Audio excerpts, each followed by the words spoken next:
வணக்கம் நண்பர்களே. இந்தியாவுல பெட்ரோல், டீசல்ல ஓடக்கூடிய வாகனங்களுடைய பயன்பாட்ட கம்மி பண்ணி, அதுக்கு பதிலா ஈவி என்று சொல்லப்படக்கூடிய எலக்ட்ரிக் ஸ்கூட்டர்ஸோட யூசேஜ இன்கிரீஸ் பண்றதுக்காக, அதோட பயன்பாட்ட புஷ் பண்றதுக்காக, சென்ட்ரல் கவர்ன்மெண்ட் ஏற்கனவே ஈவிக்கு வந்து சப்சிடி குடுத்துட்டு இருக்காங்க. கிட்டத்தட்ட ஒரு ஈவி பைக்குக்கு 5000 வரைக்கும் சப்சிடி குடுக்கிறதா சொல்றாங்க. பெட்ரோல் வாகனங்களுக்கு இல்லாம ஏன் ஈவிக்கு மட்டும் சென்ட்ரல் கவர்ன்மெண்ட் சப்சிடி குடுக்குறாங்கன்னா, இந்த பெட்ரோல், டீசல்ல ஓடக்கூடிய வாகனங்களுடைய எண்ணிக்கை அதிகரிக்க ஒரு பக்கம் அதனால பொல்யூஷனும் அதிகமாயிட்டே போகுது. இந்த பொல்யூஷன கண்ட்ரோல் பண்ணணுன்ற பொறுப்பு அரசாங்கத்துக்கு இருக்கு. ஸோ இத கண்ட்ரோல் பண்றதுக்காக பெட்ரோல், டீசல் எனர்ஜிக்கு ஆல்டர்னேட்டிவா இருக்கக்கூடிய எலக்ட்ரிக்ல ஓடக்கூடிய இந்த வாகனங்களுடைய பயன்பாட்ட புஷ் பண்றதுக்காக இந்த சப்சிடி குடுக்கிறதா சொல்றாங்க. அதாவது ஒரு அரசாங்கம் இந்த மாரி மக்கள் கிட்ட வந்து, இதனால பொல்யூஷன் அதிகமாகுது. பெட்ரோல், டீசல் வாகனங்கள வாங்கி பயன்படுத்தாதீங்க. அதுக்கு பதிலா இந்த எலக்ட்ரிக் ஸ்கூட்டர் வாங்கி பயன்படுத்துங்கன்னா யாரும் வாங்க போறதில்ல. ஸோ மக்களை இந்த பக்கம் கவர்ந்து இழுக்கணுன்றதுக்காக இந்த சப்சிடி குடுக்கிறதா அரசாங்கம் சொல்றாங்க. இதுல மத்திய அரசு வந்து ஏற்கனவே ஒரு ஈவிக்கு வந்து 5000 வரைக்கும் சப்சிடி குடுத்துட்டு இருக்காங்க. இதுல தமிழ்நாடு அரசும் ஒரு சில கண்டிஷன்ஸ்க்கு 20,000 வரைக்கும் சப்சிடி குடுக்குறாங்க. அதாவது இந்த தமிழ்நாடு அரசுடைய 20,000 சப்சிடி பத்தி நெறைய பேருக்கு தெரியறதில்ல. இப்போ ஒரு பைக் வந்து சென்ட்ரல் கவர்ன்மென்ட்டோட சப்சிடிலாம் போக ரோட் பிரைஸ்க்கு இன்னைக்கு ரூ. 80,000 வரைக்கும் வருது. இதுல தமிழ்நாடு அரசுடைய 20,000 இந்த சப்சிடி கிடைச்சா 80,000த்துல 20,000 போக 60,000 கட்டினாலே போதும். அதாவது 60,000த்துக்கே ஒரு புது பைக் வந்து நம்மளால வாங்க முடியும். இது நெறைய பேருக்கு தெரியாது. ஸோ இந்த 20,000 சப்சிடிய எப்படி வாங்குறது? யாரெல்லாம் இதுக்கு எலிஜிபிள்? அதுக்கு என்ன பண்ணணும்? அப்படிங்கிறது தான் இந்த வீடியோல ஃபுல்லா சொல்லப் போறேன். இந்த வீடியோவ ஃபுல்லா பாருங்க. இப்போ பைக்ல மத்திய அரசு தர 5000 சப்சிடி எல்லாருக்குமே கிடைக்கும். பைக் வாங்குனாலே ஆட்டோமேட்டிக்கா இந்த 5000 மானியமா குடுத்துருவாங்க. பைக் ஷோரூம் போய் கேட்டாலே, அதோட பிரைஸ் என்னன்னு கேட்டாலே, அவங்களே ஆட்டோமேட்டிக்கா மத்திய அரசோட இந்த 5000 சப்சிடிய லெஸ் பண்ணி தான் மீதி பிரைஸ நமக்கு சொல்லுவாங்க.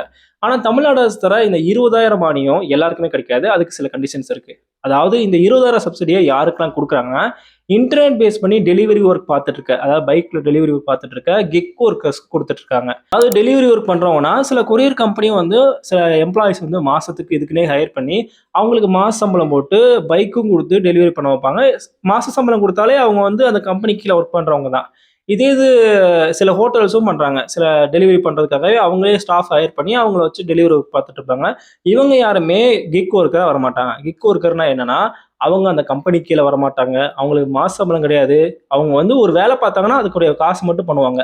ஸோ கிட்டத்தட்ட சொல்லணும்னா ஒரு ஃப்ரீலான்சிங் டெலிவரி ஒர்க். இதுக்கு உதாரணமா சொல்லணும்னா, Swiggy, Zomato, Zeptoவ சொல்லலாம். அவங்க வந்து Swiggy, Zomato, Zeptoல வேலை பார்த்தாலும், அவங்க அந்த கம்பெனியோட ஸ்டாஃபா வரமாட்டாங்க. அந்த கம்பெனிக்காக டெலிவரி பார்க்குறவங்க. ஸோ இவங்க தான் கிக் ஒர்க்கர்ஸ்ல வருவாங்க.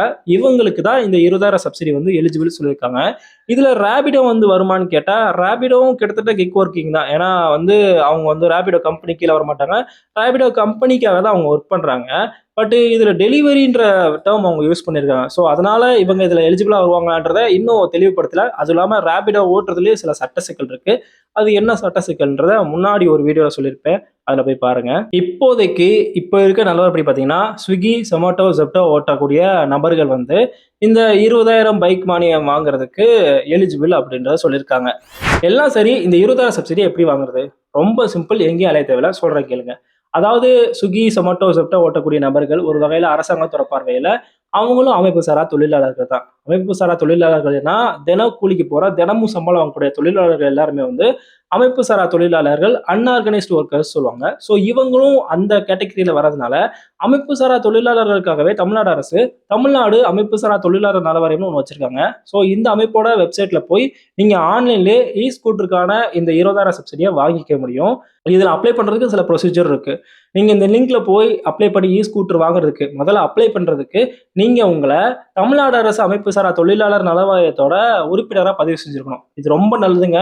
தமிழ்நாடு அரசினுடைய அமைப்பு சாரா தொழிலாளர் நல வாரியத்துல பதிவு செஞ்சீங்கன்னா, இதுக்கும் சில பெனிஃபிட்ஸ்லாம் இருக்கு. அதெல்லாம் அடுத்தடுத்த வீடியோல சொல்றேன். இதுல எப்படி அப்ளை பண்றதுன்னா, அதுவும் பெரிய வேலையெல்லாம் கிடையாது. இந்த வெப்சைட்லயே பார்த்தீங்கன்னா, நியூ ரெஜிஸ்ட்ரேஷன் ஒரு ஆப்ஷன் இருக்கும். அதுல கிளிக் பண்ணி உள்ள போய் நீங்க ஆன்லைன்லயே அப்ளை பண்ணிக்க முடியும். இதுல நீங்க உறுப்பினரா பதிவு செய்யறதுக்கு சில டாக்குமெண்ட்ஸும் கேட்பாங்க. ஸோ அந்த டாக்குமெண்ட்ஸ்லாம் ரெடி பண்ணி அப்லோட் பண்ணி அப்ளை பண்ணீங்கன்னா, நீங்க உறுப்பினர் ஆயிரலாம். ஒன்ஸ் நீங்க இந்த தமிழ்நாடு அரசினுடைய அமைப்பு சாரா தொழிலாளர் நிலையத்துல உறுப்பினர் ஆனீங்கன்னா, ஆட்டோமேட்டிக்காவே அத வச்சு நீங்க ஸ்கூட்டருக்கான மானியத்த அப்ளை பண்ணி வாங்கிக்க முடியும். தமிழ்நாடு கவர்மெண்ட் இப்போதைக்கு இந்த பைக்கான மானியத்த Swiggy, Zomato, Zepto ஓட்டக்கூடிய நபர்களுக்கு தான் குடுத்துட்டு இருக்காங்க. அவங்களுக்கு இது ஆப்வியஸ்லி யூஸ்ஃபுல்லா இருக்கும். எந்த வகையிலனா, இப்ப நானே ஒரு ஃபுட் டெலிவரி பண்றேன்னு வச்சுக்கோங்களேன். ஒரு ரூ. 100 பெட்ரோல் போட்டு வண்டி எடுத்துட்டு போய் ஒரு இடத்துல ஃபுட் டெலிவரி பண்ணிட்டு வரேன். எனக்கு ஒரு ரூ. 200 கிடைக்குதுன்னா, ரூ. 200 சம்பாரிச்சிருந்தாலும் ரூ. 100 பெட்ரோலுக்கே போயிருது. அது இல்லாம இன்னைக்கு பெட்ரோல் பிரைஸ் ஒரு பக்கம் ஏறிக்கிட்டே போகுது. ஸோ அப்படி இருக்கும்போது என்னுடைய செலவ கண்ட்ரோல் பண்ணணும். என்னோட செலவ கம்மி பண்ணேன்னா எனக்கு பெனிஃபிட்டா இருக்கும். ஸோ பெட்ரோலுக்கு பதிலா நான் பைக் வாங்குறேன்னா, பெட்ரோல் பிரைஸ் எவ்வளோ ஏறினாலும் பைக்குன்னும் போது அது ஆல்டர்னேட்டிவா இருக்கும்போது நான் வீட்டிலேயே சார்ஜ் பண்ணி யூஸ் பண்ணிக்கலாம். அதோட கம்பேர் பண்ண பெட்ரோல் போடுற காசை விட பைக்கு சார்ஜ் போடுற காசு வந்து கம்மி தான். ஸோ அப்படி இருக்கும்போது அது எனக்கு ஒரு வகையில் பெனிஃபிட். என்னுடைய செலவு கம்மியாகும். ஸோ இதை என்கரேஜ் பண்ணணும். பைக்கோட யூசேஜும் ஒரு வகையில் பார்த்தோன்னா இதில் இன்க்ரீஸ் ஆகும். பெட்ரோல் பைக்கோட யூசேஜும் கம்மியாகும் அப்படின்றதுனால தான் அரசாங்கம் வந்து கிக் ஒர்க்கர்ஸ்க்கு இந்த சப்சிடி வந்து கொடுத்துட்டு இருக்காங்க. இது நிறைய பேருக்கு தெரியாது. அதனால தான் இந்த வீடியோ வாயிலா நான் சொல்றேன். இந்த தகவல் பிடிச்சிருந்தா லைக் பண்ணுங்க, கமெண்ட் பண்ணுங்க. முக்கியமா ஸ்விக்கி, சொமேட்டோ, ஜெப்டோ ஓட்டக்கூடிய உங்க நண்பர்களுக்கு இதை ஷேர் பண்ணுங்க. அவங்களுக்கு கண்டிப்பா இது யூஸ்ஃபுல்லா இருக்கும். இதே மாதிரியான யூஸ்ஃபுல்லான இன்ஃபர்மேஷன்ஸை தெரிஞ்சுக்கிறதுக்கு நம்முடைய ஆன்லைன் ஜேர்னலிஸ்ட் சேனலை சப்ஸ்கிரைப் பண்ணுங்க. நன்றி.